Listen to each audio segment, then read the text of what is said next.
الحمد للہ وکفا والصلاة والسلام علی عباده الذین اصطفى خصوصا علی افضلهم محمد صلی اللہ علیہ وسلم. اما بعد فقد قال اللہ تبارک وتعالی کما ورد فی سورۃ النساء اعوذ باللہ من الشیطان الرجیم بسم اللہ الرحمن الرحیم ان الذین یکفرون باللہ ورسلہ ویریدون ان یفرقوا بین اللہ ورسلہ ویقولون نؤمن ببعض ونکفر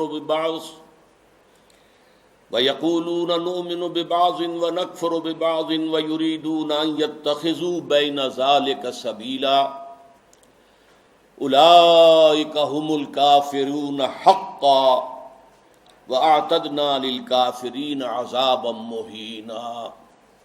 صدق اللہ العظیم. وقال النبی صلی اللہ علیہ وسلم بدأ الاسلام غریبا وسيعود كما بدأ فطوبى للغرباء. رواہ احمد والترمذی وابن ماجہ والدارمی رحمہم اللہ. رب اشرح لي صدری ویسر لي امری واحلل عقدۃ من لسانی یفقہوا قولی. اللہم ربنا الہمنا رشدنا واعذنا من شرور انفسنا. اللہم ارنا الحق حقا وارزقنا اتباعہ وارنا الباطل باطلا وارزقنا اجتنابہ. آمین یا رب العالمین. معزز حاضرین اور محترم خواتین، السلام علیکم ورحمۃ اللہ وبرکاتہ. احادیث نبویہ میں علی صاحب الصلاۃ والسلام جس معین شخصیت کا ذکر ہے دجال اکبر کے عنوان سے، ابھی اس کا ظہور تو نہیں ہوا، اگرچہ شاید اب زیادہ دور بھی نہیں ہے، لیکن جیسے کہ انگریزی میں کہتے ہیں coming events cast their shadows before. جو آنے والے واقعات ہوتے ہیں مستقبل میں، ان کے سائے پہلے سے پڑنے شروع ہو جاتے ہیں. تو وہ دجال اکبر کب ظاہر ہوگا، کس شکل میں آئے گا، کہاں سے آئے گا، اس وقت اس سے بحث نہیں ہے. لیکن دجالیت، فتنہ دجال، وہ کئی صدیوں سے نہ صرف یہ کہ شروع ہو چکا ہے، بلکہ رفتہ رفتہ تدریجاً اس کے سائے گہرے سے گہرے تر ہوتے چلے جا رہے ہیں. اور یہ فتنہ اب میرے نزدیک اپنے آخری مرحلے میں داخل ہو گیا ہے. جیسا کہ سب کو معلوم ہے، کفر کی بھی بہت سی شکلیں ہیں، بہت سی صورتیں ہیں. مثلاً حضور کے زمانے میں ایک کفر تھا مشرکین کا، ایک کفر تھا اہل کتاب کا، ایک کفر تھا منافقین کا جو بظاہر مسلمان تھے بباطن کافر تھے. اسی طریقے سے شرک کی ہزاروں قسمیں، ہزاروں صورتیں، اس پر بڑی مفصل میری تقاریر موجود ہیں،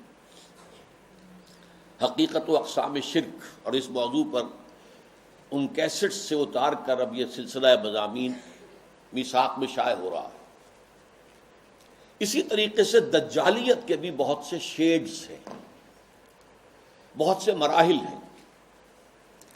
ان میں جو اس کی ایک خاص صورت ہے کہ جو اس کے آخری مرحلے میں سامنے آ رہی ہے،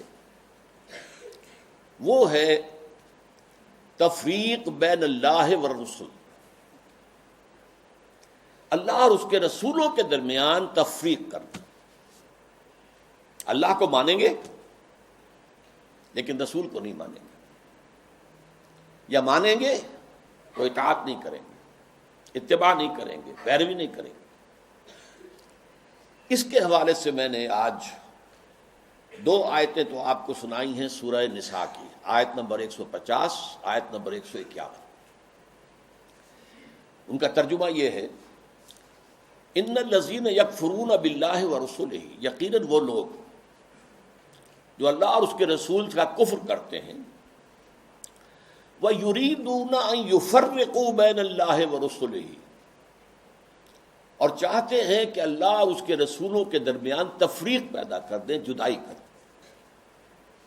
وَيَقُولُونَ، اور یہ کہتے ہیں، نُؤْمِنُ بِبَعْضٍ وَنَكْفُرُ بِبَعْضٍ، ایک کو ہم مانیں گے ایک کو نہیں مانیں گے، ایک کا پر ایمان رکھیں گے ایک کا کفر کریں گے۔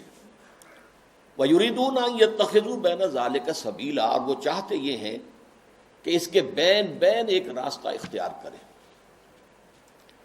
اب جو فتویٰ ہے اللہ کا، فرمایا گیا اولئک ھم الکافرون حقا،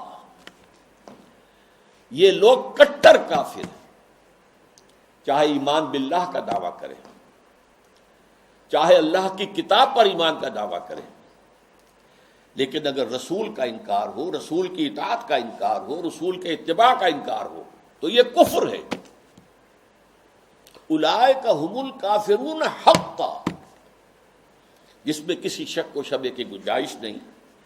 وَأَعْتَدْنَا لِلْكَافِرِينَ عَذَابًا مُهِينًا، اور ایسے کافروں کے لیے ہم نے بہت عبرتناک، اہانت آمیز، ذلت ذلیل کن، رسوا کن عذاب تیار کر رکھا ہے۔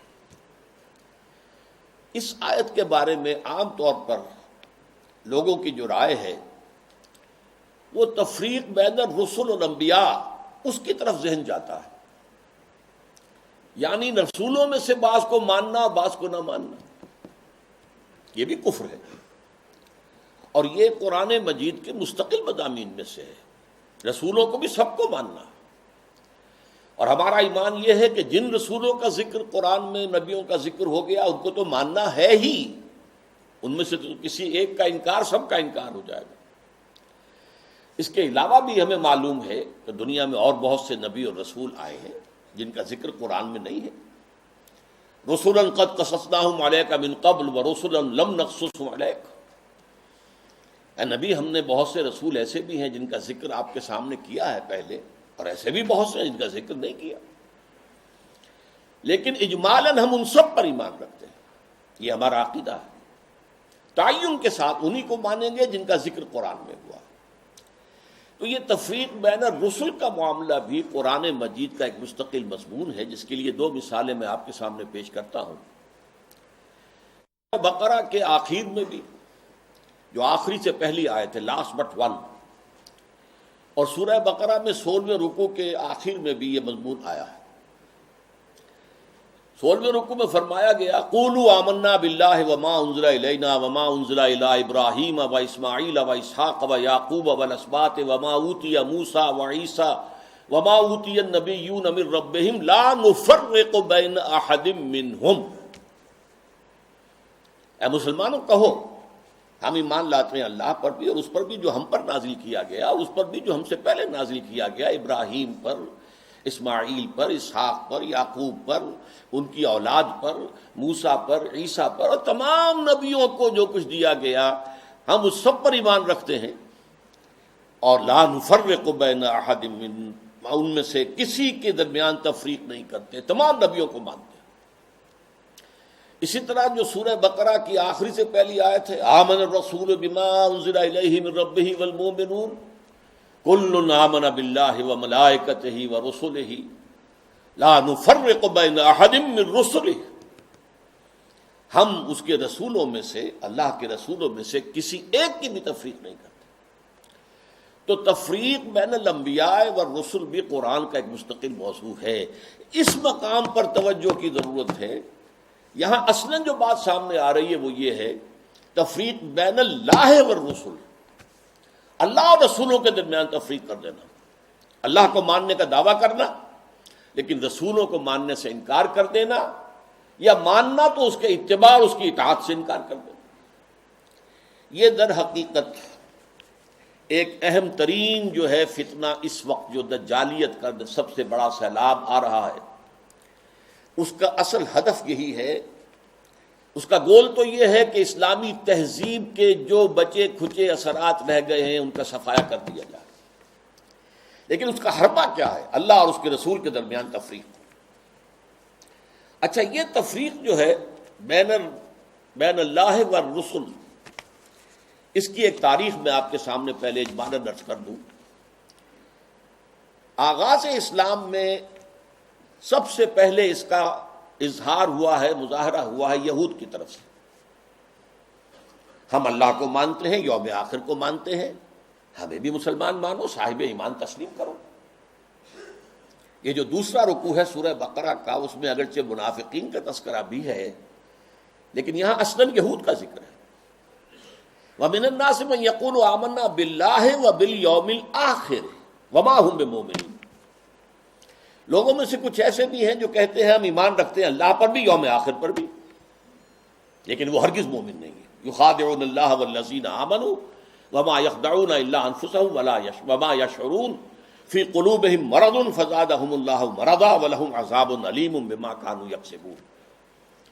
یہ لوگ جو ہیں کہہ تو رہے ہیں کہ ہم اللہ کو مانتے ہیں، آخرت کو مانتے ہیں، تو ہمیں مانو، صاحب ایمان مانو، مسلمان تسلیم کرو، لیکن وہ ہرگز مومن نہیں ہے۔ وہ دھوکہ دے رہے ہیں اہل ایمان کو، اور کوشش کرتے ہیں اللہ کو دھوکہ دینے کی، لیکن یہ کہ انہیں اندازہ نہیں ہے کہ وہ کیا کر رہے ہیں۔ لیکن صاف فرما دیا گیا کہ ان کے لیے عذاب مہین ہے، وَلَهُمْ عَذَابٌ عَلِيمٌ، دردناک عذاب۔ تو یہ یہود کی طرف سے دعوت تھا، اور خاص طور پر جو ابتدائی عہد تھا مدینہ کا، جس میں کہ 16-17 مہینے حضور نے بیت المقدس کی طرف رخ کر کے نماز پڑھی ہے، حضور نے اور صحابہ نے۔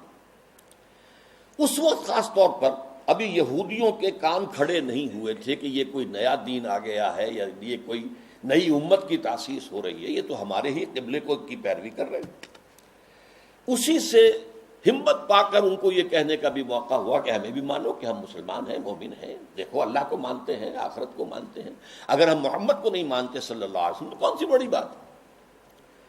بہرحال قرآن مجید نے فتویٰ دے دیا کہ یہ کافر ہیں، مومن ہرگز نہیں ہے، دھوکہ دے رہے ہیں، ان کے دلوں میں ایک مرض ہے، تکبر ہے۔ کیوں نہیں مان رہے محمد کو صلی اللہ علیہ وسلم؟ تکبر، اور اس کی وجہ سے اللہ نے ان کے تکبر میں، ان کے مرض میں اضافہ کر دیا ہے۔ وَلَهُمْ عَذَابٌ عَلِيمٌ بِمَا كَانُوا يَكْسِبُونَ، اور ان کے لیے دردناک عذاب ہے، بسبب اس کے کہ جو جھوٹ وہ بول رہے ہیں۔ نمبر 2 پر منافقین نے جو شکل اختیار کی، وہ پورے زور دے کر کہتے تھے کہ ہم اے محمد آپ پر ایمان رکھتے ہیں، لیکن یہ کیا ضروری ہے کہ آپ کو ہر معاملے میں حکم تسلیم کریں، یہ کیا ضروری ہے کہ آپ کا ہر حکم بھی مانیں؟ آپ کی رسالت کا کام پورا ہو گیا، آپ نے قرآن لا کر ہمیں اللہ کی کتاب دے دی، اب جو کچھ قرآن میں ہوگا اس کو تو مانیں گے، لیکن یہ کہ آپ کا حکم، آپ کا قول، آپ کا فرمان، آپ کا قانون، یہ کیوں مانیں؟ چنانچہ آپ دیکھیے سورہ منافقون کی پہلی آیت میں سب سے زیادہ شد و بد کے ساتھ وہ ذکر ایمان بالرسول کا کر رہے ہیں۔ اذا جاءك المنافقون قالوا نشهد انك لرسول اللہ، اے نبی جب آپ کے پاس یہ منافق آتے ہیں اور کہتے ہیں کہ ہم گواہ ہیں کہ آپ اللہ کے رسول ہیں، واللہ یعلم انک لرسول، اور اللہ خوب جانتا ہے، اللہ سے بڑھ کر اور کس کو معلوم ہوگا کہ اے محمد آپ اللہ کے رسول ہیں صلی اللہ علیہ وسلم، واللہ یشہد ان المنافقین لکاذبون، لیکن اللہ تعالیٰ گواہی دیتا ہے کہ یہ منافقین جو ہیں یہ جھوٹ بول رہے ہیں، ان کا آپ کی نبوت و رسالت پر وہ ایمان نہیں ہے کہ جو ہونا چاہیے۔ خاص طور پر قتال کے بارے میں انہوں نے یہ کہنا شروع کر دیا تھا کہ یہ تو خود اپنی طرف سے شروع کر دیا ہے محمد نے صلی اللہ علیہ وسلم، ابھی قرآن میں تو قتال کا ذکر ہی نہیں آیا، اور وہ کہتے تھے کہ کوئی صورت کیوں نہیں اتری، یہ جو چھیڑ چھاڑ مکے والوں سے شروع کر دی ہے، یہ جو ان کے قافلوں کا پیچھا کر رہے ہیں، تعاقب کر رہے ہیں، ان کی ایک پولیٹیکل آئسولیشن اور اکنامک بلاکیٹ کے جو اقدامات کیے تو خود کیے انہوں نے، اس کا اللہ کی کتاب سے تو کوئی تعلق نہیں ہے۔ اسی پر سورہ محمد نازل ہوئی ہے صلی اللہ علیہ وسلم، لیکن یہ جو معاملہ ہے اس پر بھی فرما دیا گیا کہ یہ کفر ہے۔ فلا وربک لا یؤمنون حتی یحکموک فیما شجر بینہم، تو نہیں اے محمد صلی اللہ علیہ وسلم، آپ کے رب کی قسم، یہ ہرگز مومن نہیں ہوں گے جب تک کہ ہر اس معاملے میں جو ان کے درمیان آئے آپ کو آخری حکم تسلیم نہ کریں، اور اس کے بعد جو فیصلہ آپ کر دیں اس پر یسلموا تسلیما، اس کو تسلیم کریں جیسے کہ تسلیم کرنے کا حق ہے۔ ثم لا یجدوا فی انفسہم حرجا مما قضیت، پھر وہ اپنے سینوں میں تنگی بھی محسوس نہ کریں آپ کے فیصلے پر۔ یعنی مان تو لیا ہے لیکن سینے کے اندر تنگی ہو رہی، بات یہ غلط ہی ہے، یہ خام خواہ جبرن ماننی پڑ رہی ہے، اب کیا کریں، مسلمانوں میں اپنے آپ کو شامل کرانا ہی ہے۔ تو فرمایا کہ اگر یہ اپنے سینوں میں بھی تنگی محسوس کریں گے بظاہر اس قول اور آپ کے فیصلے کو تسلیم کرتے ہوئے، تب بھی یہ مومن نہیں۔ فلا وربک لا یؤمنون حتی یحکموک فیما شجر بینہم ثم لا یجدوا فی انفسہم حرجا مما قضیت ویسلموا تسلیما، یہ صاف فیصلہ ہے قرآن کا۔ وما ارسلنا من رسول الا لیطاع باذن اللہ، ہم نے تو رسول جب بھی بھیجا، جو بھی بھیجا، وہ تو اسی لیے بھیجا ہے کہ اس کو اللہ کے حکم سے اس کی اطاعت کی جائے۔ اچھا، میں to cut a long story short, اب میں آ رہا ہوں اس دور پر جب کہ امت مسلمہ، امت محمد صلی اللہ علیہ وسلم کی عمر کا 1000 سال گزر گیا، الف اول ختم ہوا، الف ثانی کا آغاز ہوا۔ اس وقت یہ فتنہ بڑے شد و مد سے ہندوستان میں اٹھا، اکبر اعظم، مغل اعظم، اب تو اس کی جو پکچر ہے وہ بھی پاکستان میں آ گئی ہے، درآمد کر لی گئی ہے، مغل اعظم، اکبر اعظم۔ اس نے جو دین الہی شروع کیا تھا، اسے دین اکبری بھی کہہ دیا جاتا ہے، اکبر سے نسبت کی طرف کی وجہ سے۔ دین الہی، اس کا مطلب کیا تھا؟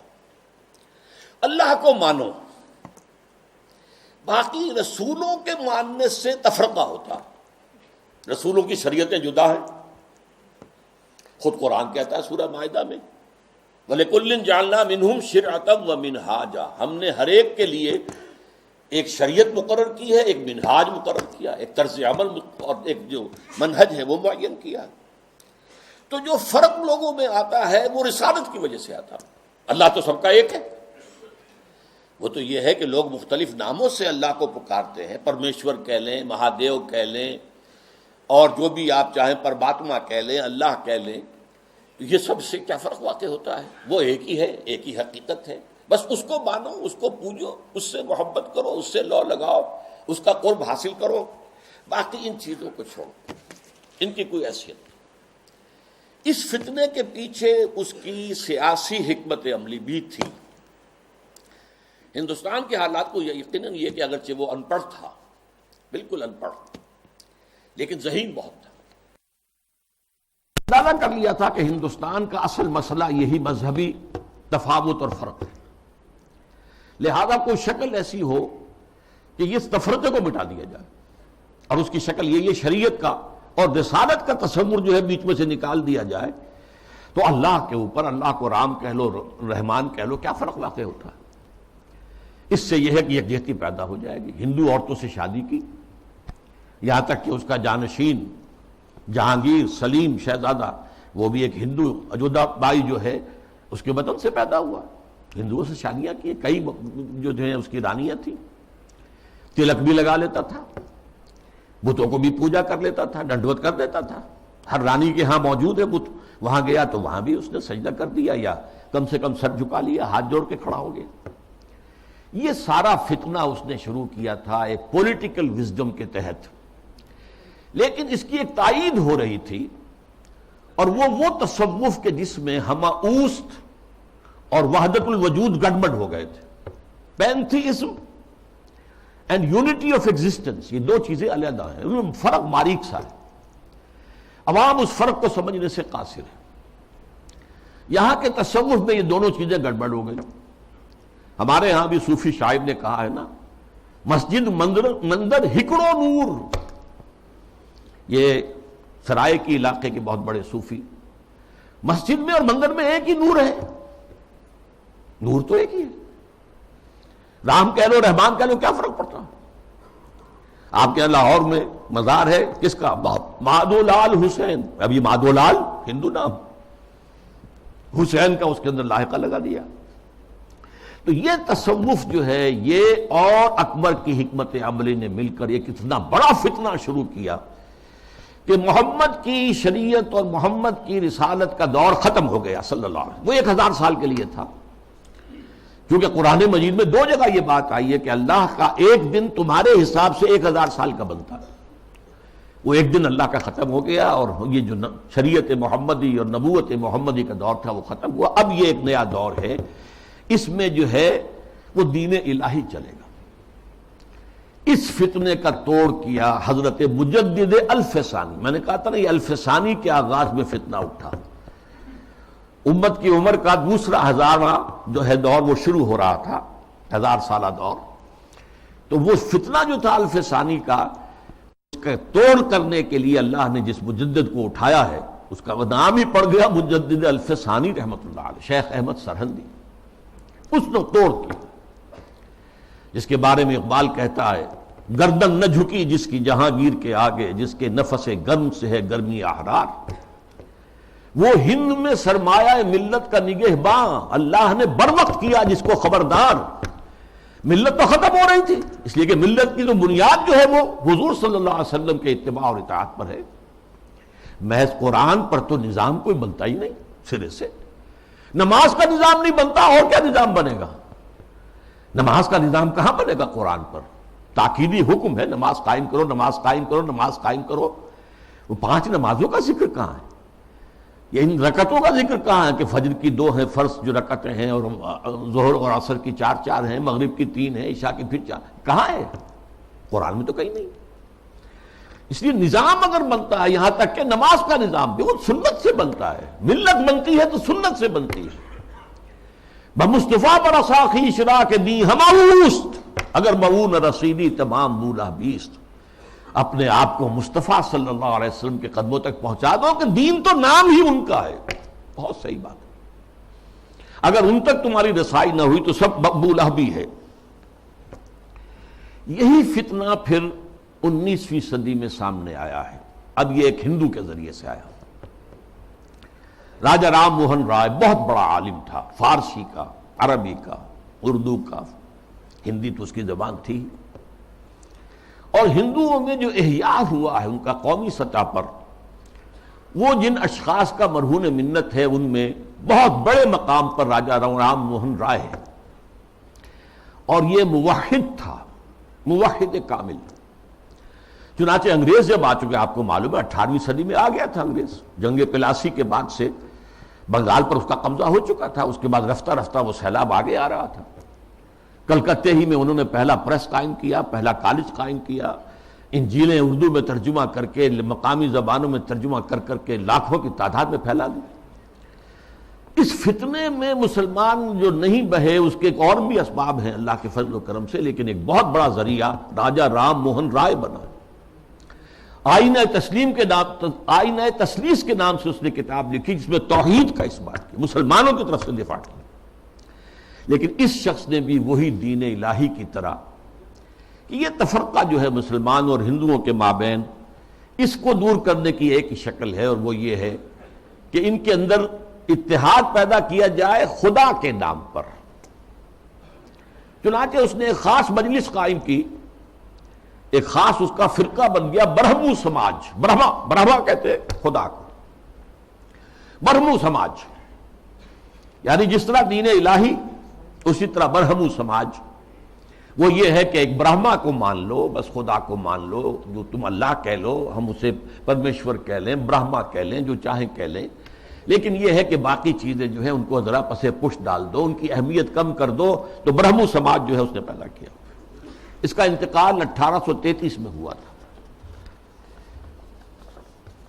اس کو پھر 20ویں صدی میں تازہ کیا ہے گاندھی نے متحدہ قومیت کے لیے. اس کی بھی ایک سیاسی بصیرت تھی. انگریز کی غلامی سے نجات پانے کی کوئی صورت نہیں ہے جب تک کہ مسلمان اور ہندو متفق نہ ہو، متحد نہ ہو.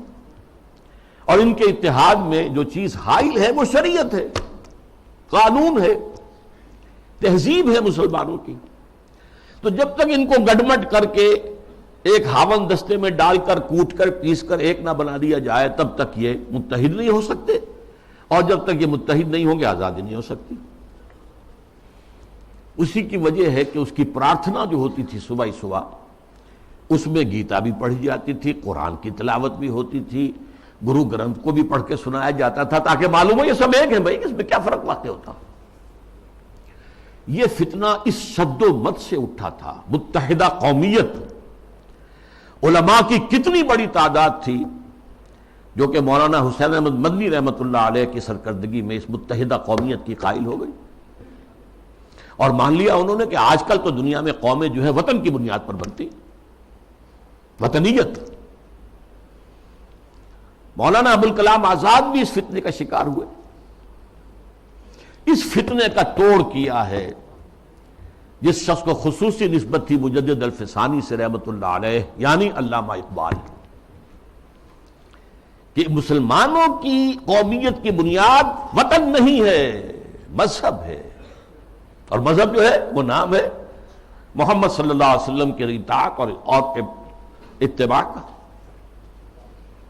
وطنیت کے بارے میں جو کچھ انہوں نے کہا، اس دور میں میں اور ہے، جام اور ہے، جم اور، ساقی نے بنا کی روش لطف و ستم اور، تہذیب کے آزر نے ترشوائے صنم اور، مسلم نے بھی تعمیر کیا اپنا حرم اور، ان تازہ خداؤں میں بڑا سب سے وطن ہے، جو پیرہن اس کا ہے وہ مذہب کا کفن ہے۔ یہ وہی بات جو مجدد الفسانی نے کہی تھی، اسی بات کو علامہ اقبال نے کہا ہے، اور ان کی بڑی گہری باہمی نسبت ہے۔ چوتھے نمبر پر پھر جب انگریز کا یہاں پر پورا تسلط ہو گیا 1857 کے بعد، تو فتنہ انکار حدیث پیدا ہوا، سنت رسول کا استخفاف۔ یہ چونکہ مغرب سے درآمد شدہ فلسفہ اور نظریات اور مغرب سے درآمد شدہ سائنس کے زیر اثر تھا، لہذا یہ فتنہ پورے عالم اسلام میں ہوا، اگرچہ اس کے مرکز دو بنے ہیں، ایک ہندوستان اور دوسرے مصر۔ مصر ثقافتی اعتبار سے عالم عرب کا امام، اور عجمی اسلام جو ہے اس میں سب سے اہمیت، سب سے بڑھ کر وہ ہندوستان کو تھی۔ تقریباً پوری دنیا کی جو مسلمانوں کی آبادی ہے اس کا تہائی ہندوستان میں ہوتا تھا، آج بھی ایسا ہی ہے۔ 40 کروڑ سے زائد جو ہیں وہ بھارت اور پاکستان اور بنگلہ دیش میں ہیں، 125 کروڑ کل جو ہے مسلمان، ایک تہائی تعداد تو یہاں ہوتی تھی، اور یہاں پہ ظاہر بات ہے کہ ثقافت کا بہت بڑا مرکز، علم کا۔ اس میں جو آغاز ہوا سر سید احمد خان سر خیل، اس کے بعد یہ کہ یہاں بھی علماء، اور علماء بھی جو اہل حدیث تھے، وہ اس کا شکار ہوئے۔ مولانا عبداللہ چکڑالوی، چکڑالہ یہ چکوال کے قریب ہے، وہاں کے بہت بڑے عالم اہل حدیث، وہ اسی فتنہ انکار حدیث میں مبتلا ہوئے، پھیلایا انہوں نے بڑے پیمانے پر۔ اسی طرح مولانا اسلم جہراج پوری یو پی کے، انہوں نے اس فتنے کو بھڑکایا، وہ بھی اہل حدیث سے مسلکن۔ اسی طریقے سے مولانا تمنا عبادی، نیاز فتح پوری، بہت عمدہ مضمون نگار، انشا پرداس۔ غلام جیلانی برق، اگرچہ اس کی آخر میں ہدایت ہو گئی، لیکن سب سے بڑھ کر یہ فتنہ جس شخص سے پھیلا ہے وہ غلام احمد پرویز۔ اس کا لکھنے کا اسلوب بھی بڑا اچھا تھا، دلکش تھا، تقریر کا اسلوب بھی بہت اچھا تھا اور دلکش تھا۔ اور یہ جان لیجئے فتنہ وہی شخص برپا کر سکتا ہے جس میں صلاحیت ہوتی ہے۔ عام آدمی کیا فتنہ برپا کرے گا، اور کرے گا تو پھیلائے گا کیسے؟ تحریر و تقریر سے فتنہ جو ہے وہ پھیلتا ہے، پروان چڑھتا ہے، اور ان دونوں چیزوں پر اس شخص کو بڑی دسترس حاصل تھی۔ دیکھیے یہ دو غلام احمد پنجاب نے پیدا کیے۔ غلام احمد قادیانی، اس نے ختم نبوت کی مہر توڑ دی، اجرائے وحی، اجرائے نبوت کا دعویٰ کر دیا۔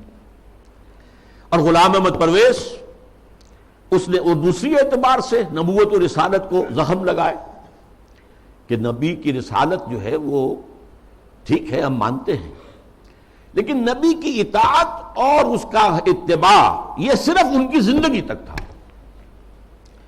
یہ فتنہ جو ہے پرویزیت، یہ آج بھی جاری ہے۔ اس کے کچھ کیسٹس ہیں جو آج بھی پھیل رہے ہیں، نہ صرف پاکستان کے مختلف حصوں اور علاقوں میں، بلکہ اور باقی باہر کے ممالک کے اندر بھی چھوٹے چھوٹے جو ہیں ان کی جو بزم بنتی ہے، بزم طلوع اسلام جیسے یہاں پر ہوتی تھی، طلوع اسلام اس کا رسالہ تھا، تو ایسی بزمیں بنتی ہیں اور اس کے اندر لوگ جمع ہو کر اور یہ اس کے کیسٹ سنتے ہیں، اس کی تقریریں سنتے ہیں۔ یہ فتنہ کیا تھا، اس کو میں یہ چاہتا ہوں کہ give the devil his due, شیطان کو بھی جو اس کا حق ہے وہ دینا چاہیے۔ اس نے کبھی انکار نہیں کیا مطلقاً حدیث کا، بلکہ اس کا موقف اصل میں کیا وہ سمجھ لیجئے۔ نمبر 1، دائمی ہدایت اور دائمی قانون صرف قرآن کا ہے۔ سنت رسول کے حکم پر چلنا، قرآن میں جہاں بھی آیا ہے اطیعوا الرسول، اس سے مراد کیا ہے؟ اس وقت رسول امیر بھی تھے مسلمانوں کے، تو یہ اطاعت امیر کا ہے۔ وہ سربراہ مملکت بھی بن گئے مدینے میں، تو اطاعت جو ہے وہ حکمران کی ہے۔ اس اعتبار سے وہ مرکز ملت تھے، مرکز ملت کی اطاعت ہوگی۔ اب جب بھی کوئی اسلامی ریاست قائم ہوگی تو جو مرکز ملت ہوگا اس کی اطاعت ہوگی، اس سے حق حاصل ہوگا، وہ جو بھی حکم تسلیم کرے، جو حکم نہ تسلیم کرے۔ اس طرح گویا کہ رسالت محمدی اور نبوت محمدی اور شریعت محمدی اور سنت محمدی، اس کی اس نے گویا کہ عملاً نفی کر دی۔ انہوں نے کہا کہ ہم حدیثیں صرف وہی مانیں گے جو قرآن کے مطابق ہو۔ اچھا، کوئی شے قرآن کے مطابق ہے یا نہیں ہے کون طے کرے گا؟ ہم کریں گے۔ قرآن کی تشریح اور تعبیر اور تفسیر اگر سنت سے آزاد ہو کر کی جائے تو ظاہر بات ہے قرآن کو موم کی ناک بنایا جا سکتا ہے، ادھر موڑ دے ادھر موڑ دے، جو چاہے تعبیر کر لے۔ اس کی ایک میں مثال آپ کو دیتا ہوں، اگرچہ وہ بڑی استہزائیہ سے مثال ہے۔ قرآن مجید میں حکم آیا سورہ مائدہ میں، وَالسَّارِقُ وَالسَّارِقَةُ فَاقْطَعُوا أَيْدِيَهُمَا، چور مرد ہو یا عورت ان کے ہاتھ کاٹ دو۔ اب اس کی کیا تعبیر کی؟ رسول نے تو سمجھا ہاتھ کاٹنا ہے اور آپ نے ہاتھ کاٹے۔ ایک مخزومی خاتون تھی بڑے اونچے گھرانے کی، بنو مخزوم وہی ابو جہل کا قبیلہ ہے، فاطمہ نام تھا، فاطمہ مخزومیہ۔ اس نے چوری کی، اب اس کا ہاتھ کاٹنے کا حکم دے دیا گیا۔ لوگوں میں بڑی جو ہے بے چینی پھیلی، بڑے اونچے خاندان کی یہ عورت ہے، اس کا ہاتھ کٹے گا۔ اور تو کسی کو جو ہے لب کشائی کی ہمت نہیں تھی۔ حضرت انس حضور کے خادم خاص تھے، ان کو ذریعہ بنایا کہ حضور یہ اونچے خاندان کی عورت ہے، خاندان کی ناک کٹ جائے گی، آپ اس میں نرمی کیجیے۔ حضور نے سخت غصے کا، غضب کا اظہار کیا۔ اے انس، تم سے پہلی جو امتیں برباد ہوئیں اسی لیے ہوئیں کہ جب اونچی قسم کے لوگ، اونچے لیول کے لوگ جرم کرتے تھے انہیں چھوڑ دیا جاتا تھا، اور عوام اور غریب لوگ جرم کرتے تھے تو انہیں سزا دی جاتی تھی۔ خدا کی قسم اگر فاطمہ بنت محمد بھی چوری کرے گی، معاذ اللہ ثم معاذ اللہ ثم معاذ اللہ، رضی اللہ تعالی عنہا وصلی اللہ علیہ وسلم، تو اس کا بھی ہاتھ کاٹا جائے۔ اب اس کی تعبیر پرویز صاحب کیا کرتے ہیں؟ ان کا ہاتھ کاٹ دو، مطلب ایسا معاشرہ، ایسا معاشی نظام بنا دو کہ چوری کی ضرورت ہی نہ رہے۔ جیسے محاورے میں کہتے ہیں نا، والدین کسی مسئلے میں اپنے بیٹے سے، بھائی تم نے تمہارے ہاتھ کاٹ دیے، یعنی یہ کہ تم نے تو ایسا قدم اٹھا لیا کہ اب ہم کچھ کر ہی نہیں سکتے۔ یہ گویا کہ اس محاورے پر لے آیا، ان کے ہاتھ کاٹ دو، یعنی ایسا ماحول پیدا کر دو، ایسا سوشلسٹ نظام برپا کر دو کہ جس میں ہر ایک شخص کی ضرورت پوری ہو رہی ہے تو کائے کو چوری کرے گا۔ یہ ہاتھ کاٹ دو کا مفہوم ہے، یہ نہیں ہے یہ تو مولویوں نے بنا لیا ہے، اور یہ غلط تصور ہے کہ ہاتھ کاٹے جائیں۔ حالانکہ ڈھٹائی کا یہ عالم ہے کہ اسی آیت میں آگے فرمایا گیا ہے، جزام بما کسبا نکالا من اللہ، یہ در حقیقت ان کے کرتوت کا بدلہ ہے۔ تو گویا کہ ان کے کرتوتوں کا بدلہ یہ ہے کہ ایسا نظام قائم کرو، یہ ان کے کرتوتوں کا بدلہ ہے۔ نکالن، اور عبرت ہے لوگوں کے لیے اللہ کی طرف سے۔ اللہ عبرت کیسے ہوگی؟ کیا اس اعلیٰ نظام سے عبرت پیدا ہوگی؟ قرآن مجید اپنی حفاظت کرتا ہے، لا یاتیہ الباطل من بین یدیہ ولا من خلفہ۔ قرآن مجید کے اوپر کوئی باطل حملہ آور نہیں ہو سکتا، نہ سامنے سے نہ پیچھے سے۔ بہرحال یہ اس کا موقف تھا، اور یہ موقف آج بہت بڑے پیمانے پر ہمارے جو جدید تعلیم یافتہ لوگ ہیں ان میں موجود ہے۔ ان کے ہاں بھی یہ پہلا موقع تھا کہ درس قرآن کے نام سے محفل ہوتی تھی، اور وہ مخلوط محفل ہوتی تھی، مرد بھی اور خواتین اور نوجوان لڑکیاں بھی، اور وہ بے پردگی کے ساتھ۔ اب جو صورتحال ہے، یہ فتنہ جو ہے بہت شد و بد اور بہت بڑے پیمانے پر اور بڑی پشت پناہی کے ساتھ مغرب کے زیر اثر، اور دجال جو اس وقت ہے، دجاجلہ میں سے ایک بہت بڑا دجال جو ہے امریکہ، اور شخصی طور پر بش، اس کی ریشہ دوانی اور اس کی پشت پناہی اور اس کی تائید اور اس کی مدد سے جو فتنہ اٹھ رہا ہے، اس کا ہدف کیا ہے؟ اسلامی تہذیب کی بیخبری کرنا، اور اس کا حربہ کیا ہے؟ تفریق بین اللہ والرسل۔ اللہ کو مانو، قرآن کو مانو، اور اس کی من مانی تعبیر کرو، رسولوں کو چھوڑو، رسول کی بات کو چھوڑو۔ وہ تھے تو اپنے وقت کے لیے تھے، ایک وقتی کلچر انہوں نے پیدا کر دیا تھا، ایک وقتی نظام پیدا کر دیا تھا، وہ لوگوں کی اس وقت کی ذہنی سطح کے مطابق تھا، اس وقت کے ماحول کے مطابق تھا، یہ کوئی مستقل اور دائمی شے نہیں۔ حربہ یہ ہے۔ اس ضمن میں اب میں ذرا تھوڑا سا تاریخی پس منظر بیان کروں۔ دیکھیے اس وقت جو ہے شیطان لعین اور اس کے سب سے بڑے ایجنٹ کے ذریعے سے دجالیت جو مرحلہ وار آگے بڑھی ہے، اس موضوع پر میں تقریر اسی جگہ پر کر چکا ہوں 22 فروری 2004 کو، 2.25 سال پہلے، موجودہ عالمی حالات میں اسلام کا مستقبل کے عنوان سے۔ سب سے پہلی دجالیت جو آئی دنیا میں، وہ ریاست اور سیاست کے میدان میں آئی، سیکولرزم کے عنوان سے۔ مذہب کو، خدا کو، خدائی ہدایت کو، خدائی احکام کو، آسمانی ہدایت کو پرے کر دو ریاست سے۔ ریاست، قانون، یہ انسانوں کا کام ہے بنانا۔ ہیومن سوورنٹی، پاپولر سوورنٹی، عوام خود حاکم ہیں، وہ اپنے نمائندوں کے ذریعے سے جو چاہیں گے قانون بنائیں گے۔ رکھ دو، اللہ کو مسجد میں بند کرو اور خدا کو جو ہے جہاں چاہو بند کر دو، ہمارے ایوان حکومت میں نہیں آئے گا، ہمارے قانون ساز ادارے میں وہ نہیں آئے گا، حاکمیت اس کی نہیں ہے، حاکمیت عوام کی۔ یہ دجالیت کا یہ سب سے بڑا وار، سب سے پہلا چیز ہی سب سے اہم بھی ہوتی ہے، اور یہ گلوبل ہو چکی ہے پوری دنیا میں، پوری دنیا۔ واقعہ یہ ہے کہ اللہ کے خلاف، خدا کے خلاف اس سے بڑی بغاوت آج تک نہیں ہوئی۔ اس سے پہلے کیا ہوتا تھا؟ ایک بڑے خدا کو ماننے کے ساتھ چھوٹے چھوٹے خدا بھی مان لیے، بس شرک ہوتا تھا۔ لیکن خدا کو اس طرح انسانی معاملات، اور خاص طور پر ظاہر بات ہے ریاست اور سیاست اور قانون، یہی تو سب سے بڑی چیزیں ہوتی، ان سے بے دخل کر دینا خدا کا، یہ اس دور میں ہوا۔ نمبر 2 دور آیا معیشت کا۔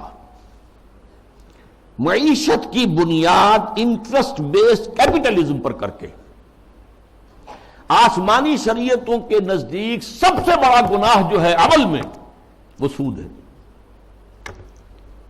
عقائد میں شرک ناقابل معافی، ان اللہ لا یغفر ان یشرک بہ ویغفر ما دون ذلک لمن یشاء۔ اعمال میں سود، جس پر اللہ اس کے رسول کی طرف سے اعلان جنگ ہے، وہ سود مرکزی شے بن گیا معیشت کی۔ بینکنگ، انٹرسٹ، کیپٹلزم، یہ بھی گلوبل ہو چکا ہے فتنہ، پوری دنیا، مسلم غیر مسلم، مشرقی مغربی، سب ہر جگہ۔ اب تیسرا وار جو آ رہا ہے یا شروع ہو چکا ہے کافی بڑے پیمانے پر، اور مغرب اور اس کے زیر اثر جو دوسرے ممالک ہیں ان کے اندر تو وہی آ چکا ہے پورے طور پر۔ ابھی عالم اسلام میں پورے طور سے نہیں آیا ہے، جس کے لیے بڑی ایک منظم سازش کے ساتھ بڑی جد و جہد ہو رہی ہے۔ وہ کیا ہے؟ شرم و حیا، عفت و عصمت کے تصورات، اور ستر و حجاب کے قوانین اور ضابطوں کے خلاف، اس سے آزاد تہذیب اور معاشرت۔ جیسا کہ میں نے عرض کیا، یہ شرم و حیا، عصمت و عفت کے تصورات، کہ یہ بھی کوئی بڑی اعلیٰ قدر ہے، ستر و حجاب یہ بھی کوئی احکام ہے، ان سب کی نفی اسلامی تہذیب کو اس وقت سب سے بڑا چیلنج اس سے، اس لیے کہ یہ اسلامی تہذیب کا بنیادی نقطہ ہے، اہم ترین ہے۔ اس ضمن میں دیکھیے، سب سے پہلے امریکہ میں ان کے جو تھنک ٹینکس ہوتے ہیں، بڑے بڑے مفکر ہوتے ہیں، تھنکرز ہوتے ہیں، وہ چیزیں لکھتے ہیں اور وہ گویا کہ ایک طرح کی رہنمائی ہوتی ہے حکومت کے لیے۔ سیموئل پی ہنٹنگٹن نے لکھی کتاب، بلکہ مقالہ، تہذیبوں کا ٹکراؤ۔ اب ہمارا اصل معاملہ ہماری تہذیب کا مسلم تہذیب سے ٹکراؤ ہے، تہذیبوں کا ٹکراؤ، کلیش آف سیویلائزیشنز، اور اس میں اس نے تجزیہ کیا۔ یہ چیزیں پہلے بھی بیان ہوئی ہیں، لیکن اس وقت ایک خاص موضوع کے تحت میں ترتیب کے ساتھ ان چیزوں کو لا رہا ہوں۔ اس نے کہا کہ ٹوائنبی نے کہا ہے کہ دنیا میں آج تک کل 20 تہذیبیں قائم ہوئیں، ان میں سے 12 تو مر چکی، ختم ہو گئی، نسیم منسیہ ہو گئی، 8 ابھی موجود ہیں۔ ایک ہماری مغربی تہذیب ہے، 7 اور ہیں۔ ان 7 میں سے بھی 5 تو ایسی ہیں جنہیں ہم آسانی سے ایسیمیلیٹ کر سکتے ہیں۔ انڈین سویلائزیشن آسانی سے ایسیمیلیٹ ہو گئی، وہی کلچر، وہی تہذیب، وہی بے پردگی، وہی اریانی پہلے بھی تھی اب بھی آ گئی، وہی ناچ گانا وہ پہلے بھی تھا اب اور زیادہ ہو گیا، لہذا تہذیبی ٹکراؤ وہاں تو ہے ہی نہیں۔ تو دو جو تہذیبیں ہیں وہ ہمارے لیے چیلنج ہیں، وہ لوہے کے چنے ہیں، انہیں چبانے میں وقت لگے گا۔ ایک مسلم سویلائزیشن اور ایک کنفیوشین سویلائزیشن۔ کنفیوشین سویلائزیشن کے بارے میں تو میں اس وقت نہیں سمجھا تھا کہ یہ کیا واقعی کوئی چین کے اندر یا اس کے آس پاس کے ممالک میں جو بدھ مت کے پیروکار شمار ہوتے ہیں، کوئی واقعی کوئی تہذیب کنفیوشس کے حوالے سے ہے۔ ابھی حال ہی میں نیوز ویک کا ایک پرچہ چھپا ہے جس کا مین مضمون تھا کنفیوشس کا احیاء، ریوائول۔ تو یہ ہو رہا ہے چین میں اس وقت۔ لیکن یہ کہ اصل ہمارا جو مطلب ہے اس وقت، ہمارا موضوع ہے وہ مسلم سویلائزیشن ہے۔ اس نے اسے بھی شمار کیا ہے کہ یہ بھی ہمارے لیے بہت بڑا چیلنج۔ اب ذرا اسلامی تہذیب کا ایک تاریخی جائزہ،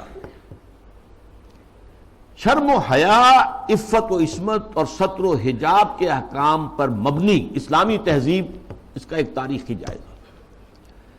دیکھیے نبی اکرم صلی اللہ علیہ وسلم نے فرمایا تھا، وہ حدیث میں نے شروع میں آپ کو سنائی ہے، بدأ الاسلام غریبا وسیعود کما بدا۔ اسلام کا آغاز جب ہوا ہے تو وہ بہت اجنبی سا تھا، نامانوس، لوگ سمجھتے نہیں تھے یہ کیا نئی باتیں ہیں۔ پھر اس کے بعد اسلام کے غلبے کا دور آ گیا، جب غالب ہو جائے تو سبھی دوست بن جاتے ہیں، جو بھی طاقتور ہے اس کو تو سبھی دوست ہیں، لہذا بہت سب لوگ جو ہیں اس کا علم لے کر کھڑے ہو گئے۔ لیکن ان قریب اسلام غریب ہو جائے گا، پھر اجنبی ہو جائے گا۔ تو جو لوگ اسلام کی اجنبیت میں اس کا ساتھ دیں اور خود بھی اجنبی ہو جائیں، ان کے لیے مبارکباد ہے، تہنیت ہے کہ وہ زمانے کا ساتھ نہ دیں، اسلام کا ساتھ دیں۔ چاہے کہا جائے کہ یہ بڑے فنڈامنٹلسٹ ہیں، یہ بڑے کٹھ ملا ہیں، یہ بڑے دقیانوسی ہیں، یہ بڑے تنگ نظر ہیں، یہ بڑے رجت پسند ہیں، جو چاہے کہیں، لیکن جو اسلام کے ساتھ چمٹے رہیں گے ان کے لیے فطوبیٰ للغرباء۔ اب اس کا تاریخی تجزیہ کیا ہے؟ دیکھیے، اسلام پر اجنبیت کا پہلا پردہ یا پہلا سایہ تو پڑ گیا خلافت راشدہ کے فوراً بعد۔ حکومت و ریاست کے میدان میں امرہم شورا بینہم کے بعد ختم ہوئی اور ملوکیت، شہنشاہیت کا آغاز ہو گیا۔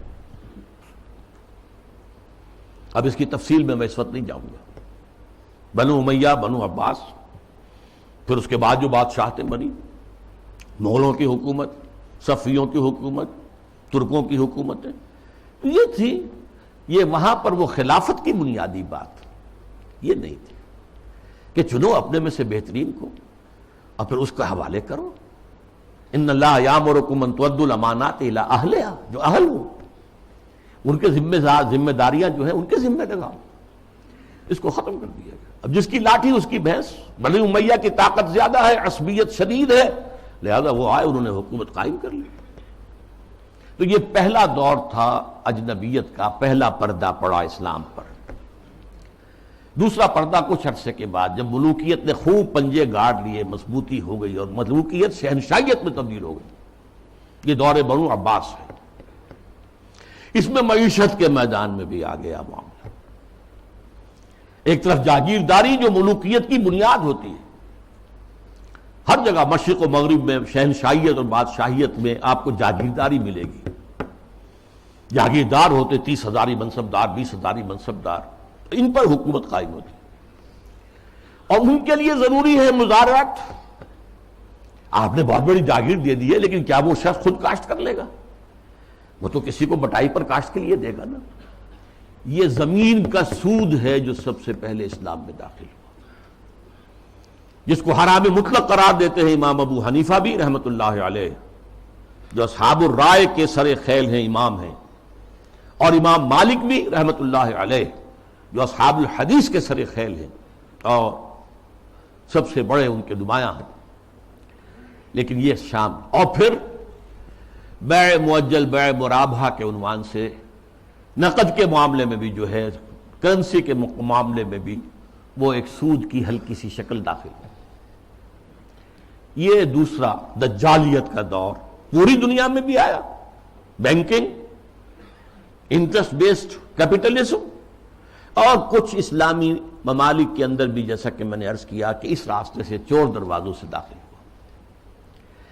اب جو اس کا ہے مسئلہ وہ ہے معاشرت اور تہذیب پر۔ اس کی وجہ کیا ہے؟ اس تمام دور میں مسلمانوں کی تہذیب، ان کا طرز بود و باش، ان کی معاشرت اور ان کا عائلی نظام، ان کا خاندانی نظام، ان کے عائلی قوانین انٹیکٹ رہے۔ چاہے دور ملوکیت جو ہے بنو امیہ کا تھا، وہ دور ملوکیت بنو عباس کا تھا، اور چاہے اور دوسرے بادشاہوں کے دور تھے، اس میں جہاں ریاست اور سیاست کی سطح پر جو ہے وہ پردہ پڑ گیا، پھر معیشت کے معاملے میں بھی پردہ پڑ گیا، تہذیب وہی رہی، وہی تہذیب، وہی مشرق سے مغرب تک مسلمانوں کی معاشرت، عائلی قوانین سب وہی رہے، جو کہ تو رہے۔ مسلم کلچر وجود میں آیا ہے، چنانچہ مسلم آرکیٹیکچر وجود میں آیا۔ یہ مورش آرکیٹیکچر جو ہے دنیا میں مشہور ہوا، اسپین کے اندر خاص طور پر مکان بنانے کا ایک خاص انداز، زنان خانہ علیحدہ ہے، مردانہ علیحدہ ہے، پہلے مردانہ ہے، پھر اس کے بعد ڈیوری آئے گی اور زنانہ جو ہے وہ حصہ شروع ہوگا۔ باہر سے جو آئے گا وہ یہاں بیٹھے گا، مردانے میں قیام کرے گا۔ زنان خانے کے اندر جو ہے وہ تو صرف محرم جائیں گے اور کوئی نہیں جا سکتا۔ اس تہذیب کی بنیاد، وہ جو اسلامی تہذیب تھی، اس پر، اسی پر آرٹ مسلمانوں کا قائم ہوا۔ خطاطی دنیا میں بہت بڑا آرٹ بن گیا، بہت بڑا آرٹ، ہاتھ سے، منہ قلم سے جو آرٹ پیدا کیا جاتا ہے وہ خطاطی کی شکل میں آیا، یا عام مظاہر فطرت کی نقاشی۔ تو یہ ہے جو میری بات ہے وہ سمجھ لیجئے کہ تہذیب میں فرق نہیں آیا، عائلی نظام میں فرق نہیں آیا، معاشرتی اقدار میں فرق نہیں آیا، چاہے سیاسی اور معاشی اعتبار سے دجالیت جو ہے مختلف ادوار سے گزر کر آ گئی۔ اب ظاہر بات ہے کہ دجالیت کا آخری حملہ جو ہے وہ اس تہذیب پر ہے۔ چادر اور چار دیواری کا جو حصار ہے، قلعہ ہے، اس کو توڑ دو، منہدم کر دو، مخلوط معاشرت قائم کرو، بے پردگی، عریانی، فحاشی اور مخلوط معاشرت جو ہے اس کو عام کرو، فروغ دو، پھیلاؤ۔ آزاد شہوت رانی، اس کو فروغ دو، جس کے نتیجے میں شادی کا مقدس جو ایک بندھن ہے اس کی حیثیت ختم ہو جائے۔ جیسا کہ آپ کو معلوم ہے ویسٹ میں اب یہ شادی بیاہ جو ہے وہ تقریباً، یعنی یوں سمجھیے کہ مفقود ہونے والی بات ہے۔ وی آر لیونگ ٹوگیدر، مرد اور عورت ساتھ ہم رہ رہے ہیں، لیکن ہم شادی شدہ نہیں ہیں، وی آر ناٹ میریڈ، اولاد ہو رہی ہے۔ بش نے کئی دفعہ واعظ کہا ہے شادی کرو، شادی کرو، شادی کرو۔ کیوں کہہ رہا ہے؟ اس لیے کہ وہاں تو شادی کوئی کرتا ہی نہیں۔ عائلی قوانین ایسے غیر فطری ہیں کہ کوئی مرد اس کو گوارا نہیں کرتا کہ وہ شادی کے بندھن میں بندھے اور قانونی طور پر اتنی زد میں آ جائے ان قوانین کے۔ وی آر لیونگ ٹوگیدر، بات ہو گیا، علیحدہ ہو گیا، سیپریٹ ہو گئے، تو اس سے کوئی کسی کو قانونی ذمہ داری نہیں ہے مرد کے اوپر۔ خاندانی نظام کی بے کنی، یہ ہے جو آخری حملہ ہے دجال کا، اور یہ حملہ جیسا کہ میں آپ سے کہتا ہوں کہ دنیا میں کہہ چکا ہوں، دنیا کے بہت بڑے حصے میں تو پورے طور پر آ چکا ہے۔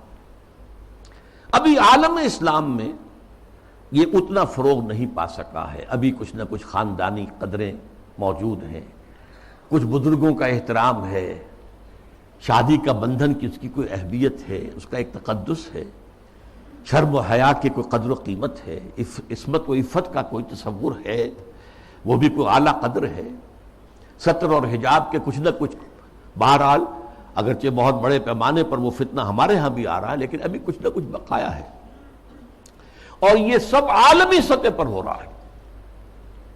مسلمانوں کی تہذیب کی یہ جڑ اور بنیاد کاٹنے کے لیے ذرا یاد کیجئے، قاہرہ کانفرنس ہوئی سب سے پہلے عالمی سطح پر، ویمن لب، عورتوں کی آزادی کے لیے، پھر بیجنگ کانفرنس ہوئی، پھر بیجنگ +5 کانفرنس ہوئی یونائٹڈ نیشنز آرگنائزیشن کی جنرل اسمبلی کے تحت، اور اس میں کیا سفارشات دی گئیں یہ پہلے بھی میں بیان کر چکا ہوں۔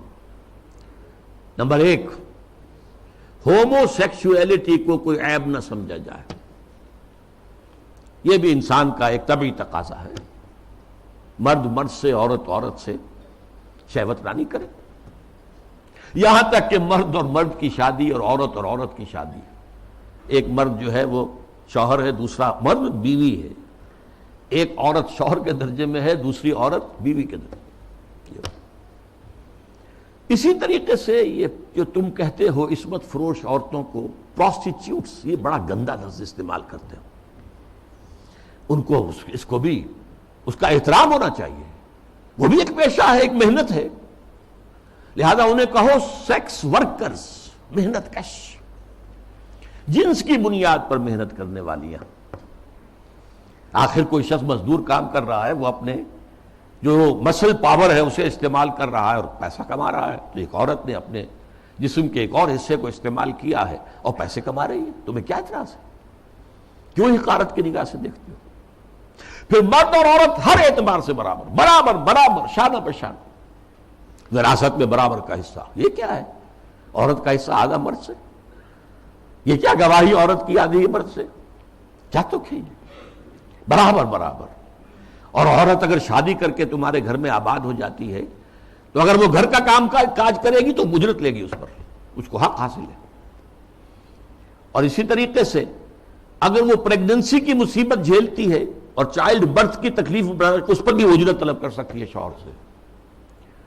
اور نمبر 3، اگر ہم بستری کے لیے مرد جو ہے اصرار کرے جبکہ عورت انکار کر رہی ہو تو اس کو بھی ریپ کہا جائے گا، زنا بالجبر کہا جائے گا، میریٹل ریپ، یہ شادی کے اندر بھی ریپ کا تصور ہے۔ یہ ہیں وہ چیزیں جو آج عالمی سطح پر بے پردگی، فحاشی، یہ تو یوں سمجھیے کہ اب بڑی پیچھے رہ گئی باتیں، جو میں نے باتیں آپ کو بتائی ہیں، یہ یونائٹڈ نیشنز کی جنرل اسمبلی کی سفارشات میں شامل۔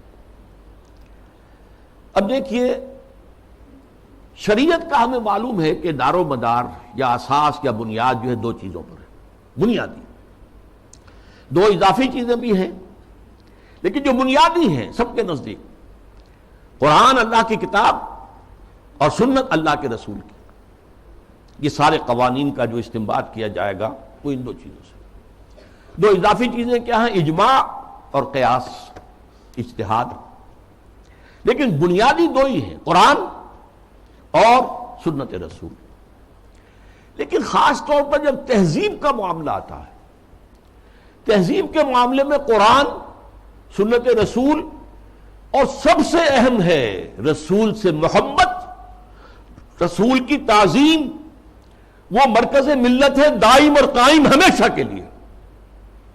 مرکز ملت وہ ہے اللہ کا رسول ہے صلی اللہ علیہ وسلم۔ ان کی تعظیم میں کمی ہوگی تو دین کی جڑ ختم ہو جائے گی، تہذیب ختم ہو جائے گی۔ ان کی اطاعت ہی نہیں، اتباع، ان کا اتباع اگر نہیں ہوگا تو تہذیب اسلامی نہیں رہے گی۔ پھر میں آپ کو اقبال کا شعر سنا رہا ہوں، مصطفیٰ پر اساں خیش را کے دی ہماؤس، اگر بہو نہ رسیدی تمام بولا بیست۔ یہی وجہ ہے، دیکھیے ویسے تو یہ مضامین سورہ حجرات کے درس میں نے تفصیل سے بیان کیے، مرکزی شخصیت جو ہے ہمیشہ کے لیے امت مسلمہ کے اندر، باقی چھوٹی چھوٹی قیادتیں ادھر ادھر، کوئی پاکستان میں قائد اعظم بن گیا، کوئی بونگ بندو بن گیا، کوئی اور جو ہے وہ کارنو جو ہے وہ لیڈر بن گیا، یہ ہے سب، لیکن اصل لیڈر، اصل شخصیت، مرکزی شخصیت پورے عالم اسلام کے اندر وہ محمد رسول اللہ کے صلی اللہ علیہ وسلم۔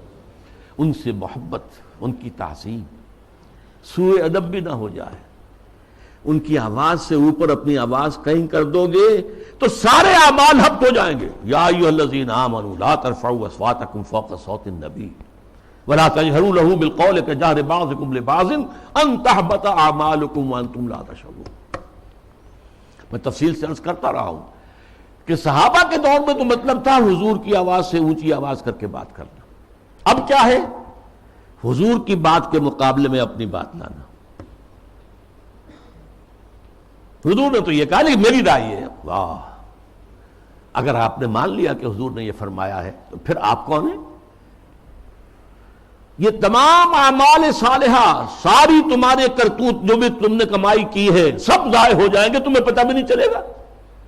بھائی میں نے کوئی گناہ کبیرہ تو نہیں کیا، میں نے کوئی اور نہ زنا کیا، نہ شراب پی ہے، نہ کچھ اور کیا ہے۔ انتم لا تشعرون، تمہیں شعور بھی نہیں ہوگا، اور تمہاری ساری جو بھی اب تک کی کارگزاری ہے، تمہارے اعمال ہیں، وہ سب ہبط ہو جائے۔ اب دیکھیے اس پر ٹو پرونگڈ حملہ ہو رہا ہے مغرب سے۔ نمبر ایک، محمد صلی اللہ علیہ وسلم کی شخصیت کو مجروح کر دو۔ یہ کام پہلے بھی ہوا ہے، لیکن یہ بڑے مصنفین کی کتابوں میں ہوا، بڑے محدود پیمانے پر ہوا۔ اب جو ہوا ہے آپ نے دیکھا توہین رسالت کا معاملہ، اور جتنے بڑے پیمانے پر حضور کے کارٹون بنا کر شائع کیے گئے، انہوں نے دیکھ لیا ہے، ٹھیک ہے، عالم اسلام کا رد عمل کیا ہے؟ کوئی جلوس نکل آئے، کوئی توڑ پھوڑ ہو گئی، کوئی اپنا ہی بگاڑا، ہمارا کیا بگاڑا؟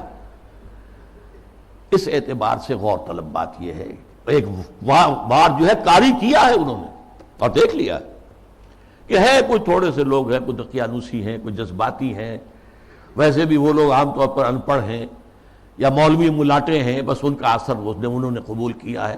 کسی حکومت نے کوئی قدم اٹھایا؟ اس نے نہیں۔ حضور کی شخصیت کو بس کر، اس کا ایک بہت بڑا مظاہرہ یورپ کے کتنے اخبارات نے وہ شائع کر دی، اور کسی طرف سے کوئی معذرت نہیں۔ اور دوسرا معاملہ یہی ہے کہ حدیث کا استخفاف کرو، اور سنت رسول جو ہے وہ اس کی حجیت کو ختم کر دو۔ اب دیکھیے اس پر جو ہے تفریق بین اللہ والرسل، اس کی پشت پر پورا عالم مغرب ہے، یہودی بھی، عیسائی بھی، اور سب سے بڑھ کر عالمی میڈیا، اس سے بھی بڑھ کر civil supreme power on earth the United States of America, وہ اس کی پشت پر ارب ہا ارب ڈالر خرچ کیے جا رہے ہیں این جی اوز پر، اور ان این جی اوز کا کام کیا ہے؟ مسلم تہذیب کی بیخ کا نہیں۔ یہ جو ہنٹنگٹن نے کہا ہے کہ یہ ذرا لوہے کا چنا ہے، اس کو چبانے کے لیے ذرا لوہے والے دانت ہی چاہیے، ان الحدید بالحدید یفلح، لوہے کو تو لوہا ہی کاٹ سکتا ہے۔ نظام تعلیم کے اندر بنیادی تبدیلیاں کر دی گئی۔ پھر آغا خان فاؤنڈیشن کو امتحانات اور نصاب وغیرہ کا معاملہ ان کے حوالے کر دیا گیا۔ یہ سارا کیا ہے؟ یہ امریکہ اور دوسری طرف عالم اسلام میں جو اس کے پٹھو بیٹھے ہوئے حکمران، پوڈلز، روشن خیالی کے نام سے اور اعتدال پسندی کے نام سے جو پرچار ہو رہا ہے، جو ایوان صدر سے پرچار ہوتا ہے، حکومت کی سطحوں پر، مختلف سطحوں پر پرچار ہو رہا ہے، اور سب سے زیادہ یہ کہ اب میڈیا کے اوپر جو پرچار ہو رہا ہے اور میڈیا کی جو پہنچ ہے اس کا آپ اندازہ کیجیے۔ اس کے ضمن میں خاص طور پر میں آپ سے ذکر کر دوں، جس طرح ہنٹنگٹن کا ذکر آیا ہے، ایسے ہی رینڈ کارپوریشن کی سفارشات چند مہینے پہلے وہ آئی یہ سب سے بڑا ٹاپ کا تھنک ٹینک ہے امریکہ کا. اس نے تجزیہ کیا ہے، اپنے لوگوں کو بتایا، اپنی حکومت کو بتایا ہے کہ مسلمان سب ایک جیسے نہیں ہیں، مسلمان 4 طرح کے ہیں. نمبر 1 ہے فنڈامنٹلسٹ، جو اسلام کو صرف ایک مذہب نہیں سمجھتے بلکہ ایک سیاسی، معاشی اور سماجی نظام بھی سمجھتے. ان سے تو ہماری جنگ ہے، ان سے ہماری دشمنی ہے، انہیں ہر قیمت پر ختم کرنا ہی کرنا ہے. یہ فنڈامنٹلسٹ ہے. نمبر 2 پر ٹریڈیشنلسٹ ہیں، روایت پسند علماء، ان کے مدرسے ہیں، قال اللہ قال رسول ہے، انہیں نظام سے کوئی بحث نہیں ہوتی. تو یہ فی نفس ہی تو یہ کوئی خطرناک نہیں ہے، لیکن اگر کہیں یہ فنڈامنٹلسٹ کے ساتھ مل جائے تو بہت خطرناک ہے. اس کی وجہ کیا ہے کہ انہیں جو ایکسپوژر حاصل ہوتا ہے، ہر جمعے کو لوگ آ رہے ہیں کھچے ہوئے، کچے دھاگے سے بندھے ہوئے آ رہے ہیں، اور وہاں پر ان کو جلسہ مل گیا، گفتگو ہو رہی ہے. کوئی اور جماعت جو ہے، کوئی سیاسی جماعت چھوٹا سا جلسہ بھی کرے گی تو کتنے کھکیڑ بول لے گی، پوسٹر شائع کرے گی، کوئی ڈنڈورا پیٹے گی، کچھ اور کرے گی، اشتہار اخبارات میں دے گی. یہاں جو ہے کہ خود بخود ہو رہا ہے، کچے دھاگے سے بندھے آئیں گے سرکار میں. اور اکثر مسلمان آتے ہیں تو نہا دھو کر اچھے کپڑے پہن کر آتے ہیں تاکہ ایک اچھے ماحول میں خوشبو لگا کر آؤ، تاکہ اچھا ماحول ہو، پسینے کی بدبوؤں سے طبیعت منغص نہ ہو جائیں. تو یہ ٹریڈیشنلسٹ جو ہے ان کا ایکسپوژر بہت بڑا ہے. اگر یہ فنڈامنٹل کے ساتھ مل جائے تو بہت خطرناک ہے. پھر انہوں نے اس پر مشورہ بھی دیا، ان کو ان کے باہمی مسلکانہ اور مذہبانہ جو اختلافات ہیں ان کے اندر لگائے رکھو، بھڑکاؤ ان کو تاکہ اور ادھر ادھر نہ دیکھ سکے. تیسرے نمبر پر اس نے کہا کہ ماڈرنسٹ ہے، ایسے دانشور ہیں کہ جو اسلام کی تعبیر ایسی کر رہے ہیں اسلامی تہذیب کی کہ جو ہماری تہذیب کے ساتھ کمپیٹیبل ہے، جڑ جاتی ہے، مل جاتی ہے، وہ ہماری تہذیب کے لیے کوئی چیلنج نہیں رہتی، وہ تعبیر. یہ جو ماڈرنسٹ دانشور ہیں ان کی ضرورت ہے کہ ان کو سپورٹ کیا جائے، ان کی مدد کی جائے، اور خاص طور پر الیکٹرانک میڈیا میں ان کو ایکسپوژر دیا جائے. یہ نوٹ کیجئے، یہ ساری چیزیں جو ہو رہی ہیں، ڈانڈے کہاں مل رہے ہیں، کہاں سے آ رہی ہیں ہدایات، کس کی طرف سے پالیسی لائنز جو ہے فکس کی گئی ہیں. میڈیا پر ان کو ایکسپوژر دیا جائے، اس لیے کہ ظاہر بات ہے مسجد میں تو کوئی ان کی بات سنے گا نہیں، کون کھڑا ہونے دے گا ان کو ممبر پر. لہذا ان کے لیے ذریعہ جو ہے اس سے کہیں زیادہ وسیع اب ذریعہ ہمارے پاس میڈیا کا ہے، اس پر ایکسپوژر دو. چوتھے انہوں نے کہا کہ مسلمانوں میں بھی بڑی تعداد ہے جو خالص سیکولر ہو چکے ہیں، وہ تو ہمارے ہیں ہی ہیں. وہ سمجھتے ہیں کہ یہ نماز روزہ ہے تو بس انفرادی مسئلہ ہے، کوئی کرے نہ کرے، لیکن یہ ہے کہ اس کا ریاست سے، حکومت سے، قانون سے، تہذیب سے، تمدن سے کوئی راستہ نہیں. تو یہ 4 کیٹیگریز میں سے یہ 2+2 ہو گئے.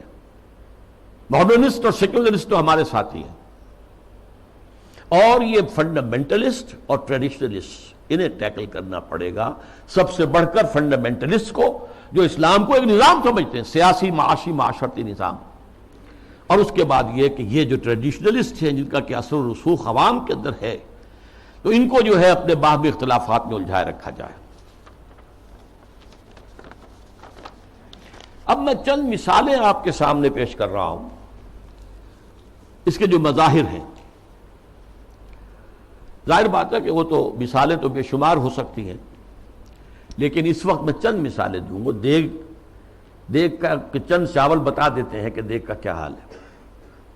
ہمارے ہاں کے ایک بڑے ابھرتے ہوئے دانشور ہیں، انہیں اب بڑا مقام حاصل ہو گیا ہے، میڈیا میں بھی، سرکاری معاملات میں بھی، کونسل آف اسلامک آئیڈیالوجی میں، اور اسی طرح کے ایک اور دانشور ہیں کہ جنہیں بٹھا دیا گیا ہے سپریم کورٹ کی شریعت اپیلیٹ بینچ میں، وغیرہ وغیرہ.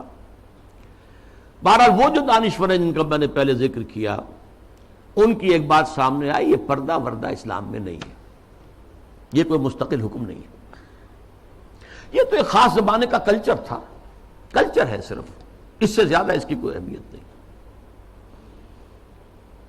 یہ بات صحیح ہے کہ یہ کلچر ہے، لیکن یہ مسلم کلچر ہے. صرف اس زمانے کے لیے نہیں تھا، یہ ہمیشہ کے لیے کلچر ہے۔ اس لیے کہ ظاہر بات ہے جب اسلام آیا ہے تو عرب میں کوئی کلچرل ویکیوم تو نہیں تھا، ان کا اپنا کلچر تھا۔ وہاں وہ عریانی نہیں تھی جو آج ہے، نہیں تھی۔ عورت کا لباس ہوتا تھا پورا۔ باہر نکلتے ہوئے عورتیں اس دور جاہلیت میں بھی چادر لیتی تھیں، صرف یہ کہ چہرہ کھلا رہتا تھا۔ چادر جسے جلباب کہا جاتا ہے، بڑی سی چادر جس میں وہ لپٹ کر نکلتی تھی باہر۔ تو اس طریقے سے ایک کلچر موجود تھا۔ پھر یہ بھی تھا بند سنور کر نکلنا اور لوگوں کی نگاہوں میں کھبنا، یہ بھی عام تھا، اس کے اوپر کوئی پابندی نہیں تھی، مخلوط معاشرت تھی، یہ تھی۔ اب اسی معاشرت کے اندر اسلام نے تبدیلیاں کی۔ پہلی بات فرمائی وَقَرْنَ فِي بُيُوتِكُنَّ، مسلمان عورتوں، خواتین، تمہاری اصل جگہ تمہارا گھر ہے۔ بند سنور کر باہر نکلنا اور اپنے نسوانی حسن کی نمائش کرنا یہ ہرگز تمہارے لیے جائز۔ بلا تبرجن تبرج الجاہلیت الاولی، اور دیکھو جب گھر سے نکلتی ہو، نکلنا پڑے ضرورت سے، بول تو تمہاری اصل جگہ تمہارا گھر ہے۔ نکلنا ہے تو بھی جلباب جو ہے، جلباب اس کا ایک پلو اپنے چہرے کے آگے بھی لٹکا لیا کرو، نقاب کی شکل کے اندر، کہ چہرہ چھپ جائے۔ تمہارا جو نسوانی حسن ہے، جس کا سب سے بڑا انڈیکس جو ہے چہرہ ہوتا ہے، وہ عام لوگوں کی نگاہوں میں نہ آئے۔ یہ سارے احکام کائے کے لیے دیے گئے۔ اس معاشرے میں ایک تبدیلی کی گئی۔ دوپٹہ وہاں بھی تھا،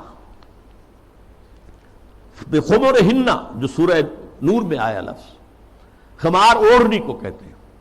اوڑھنی ہوتی تھی اور عام عورت کام کرتے ہوئے اس کو اپنی کمر کے گرد کس لیتی تھی، کمر کس کے، لہذا کام کرتی تھی گھر کا، یا پھر یہ کہ گلے میں ڈال لیا۔ سر کو ڈھانپنا اور خاص طور پر جو اپنے سینہ ہے، سینے کو اس کے کور کرنا، یہ نہیں تھا، اس میں کہہ دیا تم اپنا جو ہے سر بھی ڈھانکو، اور وَضْرِبْنَ بِخُمُرِهِنَّ عَلَى جُيُوبِهِنَّ، اپنے گریبانوں کے اوپر اپنی اوڑھنیوں کے بکل مارو، تاکہ جو عورت کا نسوانی حسن ہے اس میں ایک بہت بڑا حصہ یہ بھی ہے، اس کو مزید چھپاؤ۔ کرتا تو پہلے سے تھا، لیکن یہ وَضْرِبْنَ بِخُمُرِهِنَّ عَلَى جُيُوبِهِنَّ، یہ جو تمہارے خمار ہیں، جو تمہاری یہ اوڑھنیاں ہیں، ان کے ذرا بکل بھی مار لیا کرو اپنے اوپر۔ اس نے وہ تہذیب پیدا کی ہے جس کا میں تذکرہ کر چکا ہوں کہ اس نے ہماری ایک طرز تعمیر بھی تبدیل کر دی، مردانہ اور زنانہ معاملہ، اور گھر بنانا، مورش آرکیٹیکچر خاص طور پہ دنیا کے اندر مشہور ہے، ٹاپ کے آرکیٹیکچرز میں سے، اور پھر یہ سارا جو نظام بنا ہے، اور یہ چلا آیا، انگریزوں کے دور میں بھی نہیں ختم ہوا یہ، اور فرانسیسی کہیں گئے، کہیں اور گئے، کوئی اور پورچوگیز گئے، ڈچ گئے، وغیرہ وغیرہ، اطالوی گئے، لیکن یہ تہذیب کا جو یہ سٹرکچر تھا یہ قائم رہا، انٹیکٹ رہا۔ اب اس کے خلاف جو مہم ہو رہی ہے وہ میں آپ کو بتا چکا ہوں کہ عالمی سطح پر ہے۔ جیسے یہ پردے کے معاملے میں، یہ پردہ جو کہ میں نے ایک بڑی مفصل تقریر کی تھی، پردے 4 ہیں، ایک نہیں 4۔ پہلا پردہ جو ایک پورے کرٹن کی طرح گویا کہ ہمارے پورے معاشرے کے اندر تنا ہوا ہے، وہ سیگریگیشن آف سیکسز، عورتوں اور مردوں کو علیحدہ کرو، مخلوط معاشرت نہ ہو۔ دعوت ولیمہ ہو رہی ہے تو ایک طرف عورتیں ہیں، دوسری طرف مرد ہیں، مخلوط نہیں۔ لیکن اب مخلوط بھی ہوتی، وہ تو جدید تہذیب جو ہے جیسے جیسے پھیل رہی ہے، اور کمال یہ کرتے ہیں کہ دولہا اور دلہن کو سجی سجائی دلہن کو لا کر جو ہے وہ وہاں پر اسٹیج پر بٹھا دیتے ہیں۔ بڑھ رہا ہے کینسر جو ہے وہ آگے سے آگے بڑھ رہا ہے۔ پہلا پردہ سیگریگیشن، ٹھیک ہے، کوئی کام کرنے کی پابندیاں نہیں ہے، تعلیم حاصل کرنے پر پابندی نہیں ہے، لیکن یہ کہ سیگریگیشن کے ساتھ ہوگا جو بھی معاملہ ہوگا۔ میں تفصیل سے کر چکا ہوں، وہ میری تقریر کے ویڈیو بھی ہیں، آڈیو بھی ہیں، وغیرہ وغیرہ، اور شاید وہ کہیں مضمون کی شکل میں میثاق میں چھپ بھی چکی ہو۔ اگلا پردہ کیا ہے کہ عورت گھر سے نکلے تو یا جلباب کے اندر لپٹی ہوئی ہو، اور یا یہ ہے کہ پھر اسی کی ایک شکل بن گئی، وہ لپٹی ہوئی بھی ہو، اپنے چہرے کے اوپر ایک اس کا حصہ پلو لٹکا بھی لے، اسی کی شکل بعد میں برقعے کی شکل میں آ گئی، آسانی ہو گئی۔ جلباب میں ہے تو آپ کا ایک ہاتھ جو ہے عورت کا وہ چادر کو سنبھالنے پر لگے گا، صرف ایک ہاتھ فری ہوگا، اگر آپ نے برقع اوڑھ لیا ہے اور نقاب بھی ڈالا ہوا ہے، دونوں ہاتھ فری ہیں. ڈاکٹر کے ہاں جانا ہے، بچے کو لے کر دکھانا ہے، بچے کو گود میں لیا اور ایک ہاتھ میں بوتل لے رکھی ہے دوا کے لیے، ورنہ یہ ہے کہ معاملہ مشکل ہو جائے گا. تو برقع اس کی ایک ارتقائی شکل ہے. تیسرا پردہ چار دیواری، گھر کے اندر صرف محرم داخل ہوگا، نہ محرم نہیں جائے گا، چاہے وہ آپ کا داماد ہے. لیکن داماد کی محرم صرف اس کی بیوی ہے، آپ کی ایک بیٹی ہے، دوسری بیٹیاں اس کی محرم نہیں ہے. ساس محرم ہے اور آپ کی بیوی آپ کی محرم ہے، وہ اگر آئی ہوئی ہے اپنے میکے میں ٹھیک ہے، لیکن یہ کہ اندر جو دوسری لڑکیاں ہیں وہ نامحرم ہیں، سالیاں جو ہیں وہ تمہاری محرم نہیں ہیں. یہ تیسرا پردہ ہے. چوتھا پردہ ہے ستر. محرموں کے سامنے بھی پورا جسم نہیں کھول سکتے، صرف چہرہ، سر کے بال بھی نہیں، ہاتھ اور پاؤں. یہ ستر کہلاتا ہے. یہ تیسرا پردہ ہے. ان تین چیزوں کے علاوہ کوئی جسم کا حصہ باپ کی نظر پہ بھی نہیں آنا چاہیے، بھائی کی نظر میں بھی نہیں آنا چاہیے. مستور رہے گی گھر کے اندر بھی مسلمان عورت. اس کے بعد جو ہے وہ صرف شوہر کا معاملہ ہے. یہ چار پردے ہیں اسلام میں. اس تہذیب کی بنیاد آج اس کی بے خکنی کی جا رہی ہے، ختم کیا جا رہا ہے، اور یہ ماسٹر سٹروک ہے. اسلامی تہذیب کی جڑ کھود دینے والی شے یہ. جیسے کہ میں نے عرض کیا کہ ایک کلچر تھا، اس کلچر کے اندر کچھ اضافہ کر دیا گیا. ایسے ایک مثال حج کی ہے. حج تو دور جاہلیت میں بھی ہو رہا تھا، بس یہ تھا کہ تلبیہ میں انہوں نے شرک شامل کر دیا تھا. لبیک اللہم لبیک، لبیک اللہم لبیک، لبیک لا شریک لک لبیک الا شریکا تملکہ وما ملک. میں حاضر ہوں پروردگار، میں حاضر ہوں، تیرا کوئی شریک نہیں سوائے اس شریک کے کہ جس کا تو ہی مالک ہے. اس کے پاس جو اختیارات ہیں وہ بھی تیرے ہی اختیار میں ہیں. یعنی وہ جو عیسائیوں کی تثلیث ہے، تین میں ایک، ایک میں تین، تو اس تلبیہ میں توحید بھی ہے اور جو ہے شرک بھی ہے، وہ ختم کر دیا گیا. اب تلبیہ کیا ہے؟ لبیک اللہم لبیک، لبیک لا شریک لک لبیک، ان الحمد والنعمت لک والملک لا شریک لک. بس یہی اصلاح کی گئی نا. تلبیہ پہلے بھی تھا، اب بھی. طواف حرم کا پہلے بھی تھا، اب بھی ہے. بیت اللہ آپ جانا ہے، منا میں ٹھہرنا ہے، اور پھر اس کے بعد جو ہے وہ جانا ہے عرفہ، میدان عرفات میں. اس میں کیا غلطی ہو گئی تھی کہ قریش کہتے تھے کہ ہم تو حرم کے متولی، ہم حدود حرم سے باہر نہیں جا سکتے، وہ صرف منا میں ٹھہرتے. اس کو روک دیا گیا. ثم افیضوا من حیث افاض الناس، جاؤ تم بھی وہیں پر، تمہارا کوئی خاص مقام نہیں. عرفہ جو ہے، الحج علی عرفہ، حج تو نام ہی عرفہ کا ہے. وقوف عرفہ جو ہے اس کا رکن اعظم ہے. باقی تمام مناسک میں سے جو بھی چھوٹ جائے گا اس کا کوئی نہ کوئی جو ہے آپ اس کا ازالہ کر سکیں گے. لیکن اگر عرفہ رہ گیا، وقوف عرفہ نہیں ہوا تو حج نہیں ہوا. تیسرے یہ کہ وہ جب منا میں بیٹھتے تھے، قیام کرتے تھے 2 یا 3 دن، اس میں اپنے آباء و اجداد کے قصے، ان کی حمد، ان کی ثنا، ان کے بیان. اب کہہ دیا گیا نہیں، فاذکروا، اللہ تعالیٰ کا ذکر کرو. فاذکروا اللہ کا ذکرکم آباءکم، جیسے تم اپنے آباء و اجداد کا تذکرہ کرتے تھے، اب اس کو چھوڑو، دفع کرو، اب اللہ کا ذکر کرو. قیام عرفہ کے اندر اللہ کا ذکر کرو. تو دیکھیے وہ چیز جو موجود تھی اسی میں اضافے کے ساتھ، کمی کے ساتھ حج کے مناسک بنا دیے. تو اس اصول کو اگر سمجھ لیا جائے تو وہ بات کہ یہ کہ کلچر ہے، یہ ٹھیک ہے، حقیقت ہے، کلچر ہے. لیکن جاہلی کلچر میں کچھ چیزیں اضافہ کر کے اس کا اسلامی کلچر بنایا گیا ہے. یہی جو صاحب ہیں ان کا کہنا یہ بھی ہے کہ موسیقی اسلام میں حرام نہیں ہے.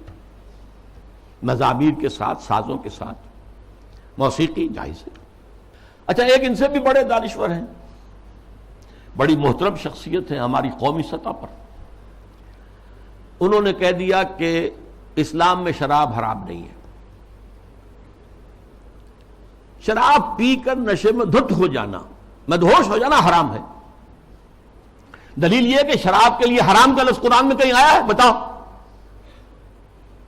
اب بتائیے ڈھٹائی کا کیا علاج ہے؟ قرآن شراب کو رجس من عمل شیطان قرار دے رہا ہے، شیطانی عمل، ناپاک، فاجتنبوہ کا حکم دے رہا ہے، اجتناب کرو اس سے، بچو اس سے۔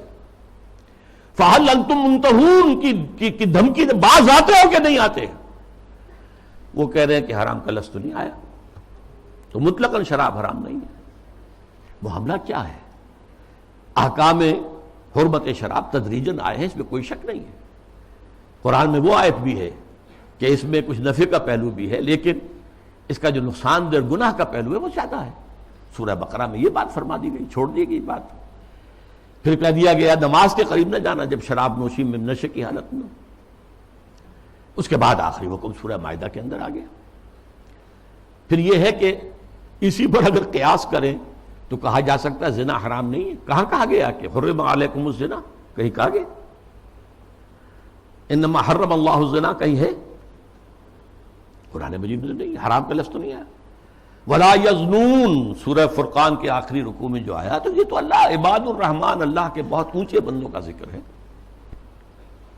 یا ولا تقربوا الزنا، اس کا مفہوم تو یہ ہے کہ جہاں زنا ہو رہا ہو اس مقام کے قریب مت جاؤ، بس، مطلقاً زنا کے لیے تو نہیں۔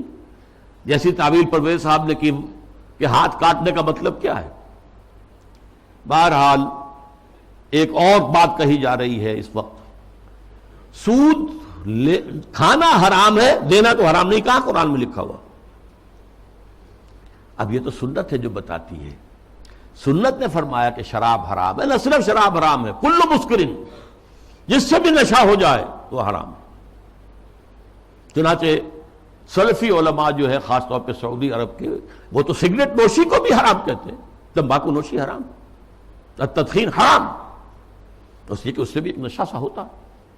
باقی یہ کہ یہ اصول ہمارے سامنے آیا، ہماری تہذیب کی بنیاد بنا، ما اسکرا کثیرہ فقلیلہ حرام، جس چیز کی زیادہ مقدار جو ہے وہ مدہوشی پیدا کر دے، نشہ پیدا کر دے، اس کی تھوڑی مقدار بھی حرام ہے۔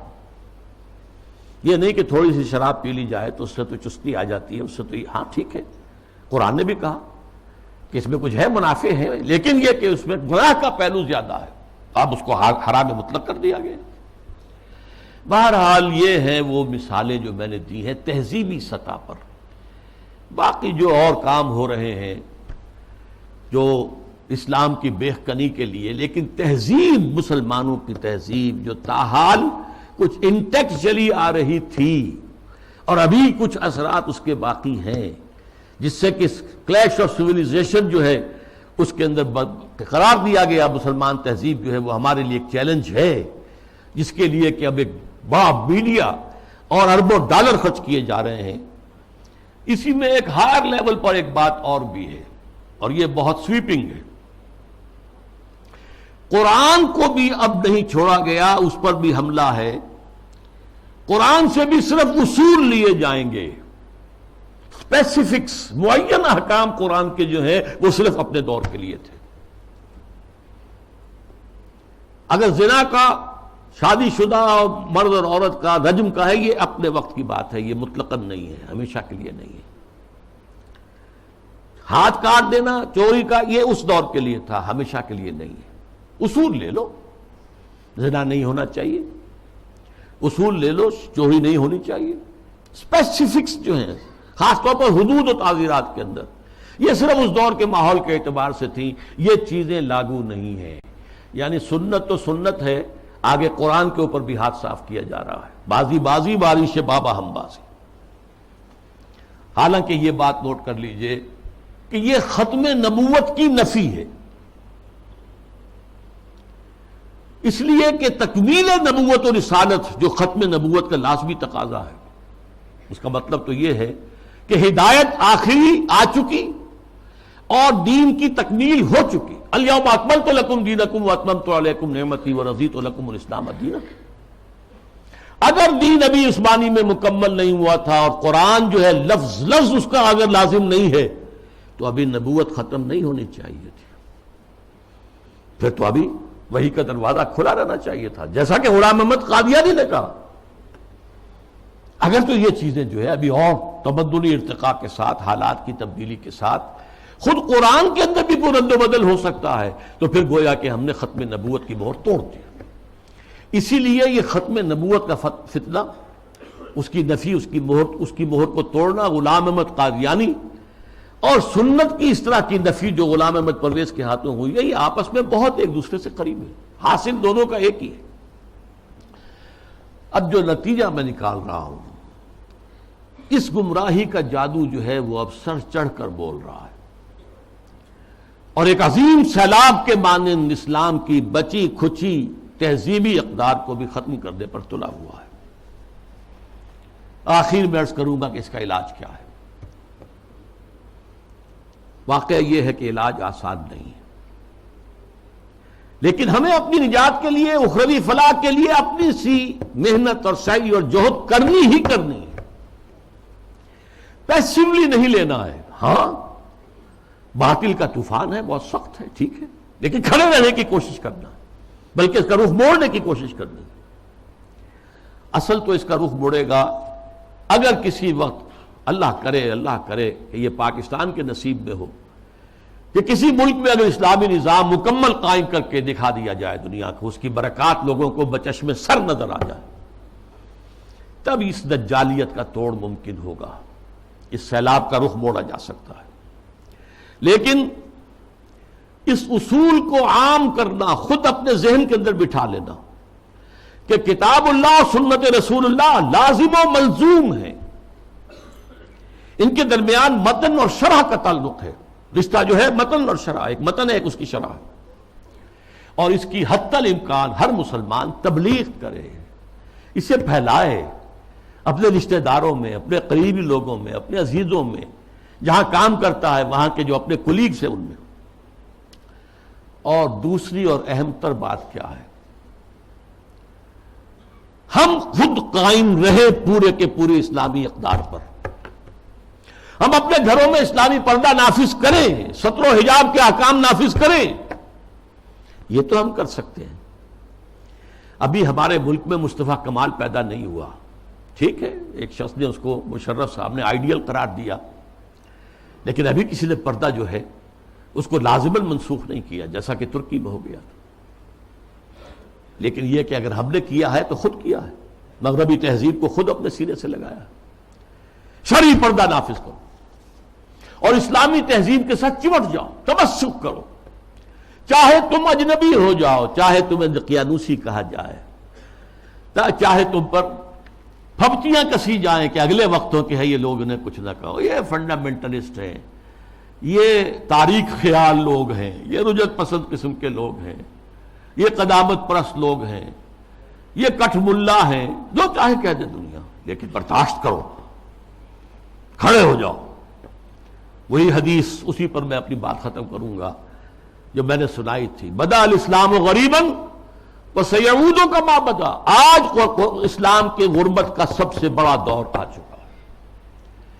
پہلے ریاستی اور سیاسی سطح کے اوپر آیا تھا، پھر معاشی سطح کے اوپر آیا، پھر اب جو ہے تہذیبی سطح پر، سماجی سطح پر، آئینی قوانین پر، ستر و حجاب کے احکام پر، عصمت و عفت کی اقدار پر، شرم و حیا کی اقدار پر یہ جو حملہ ہے، یہ بدا الاسلام غریباً وسیعود کما بدا، یہ اپنی انتہا کو پہنچ گیا۔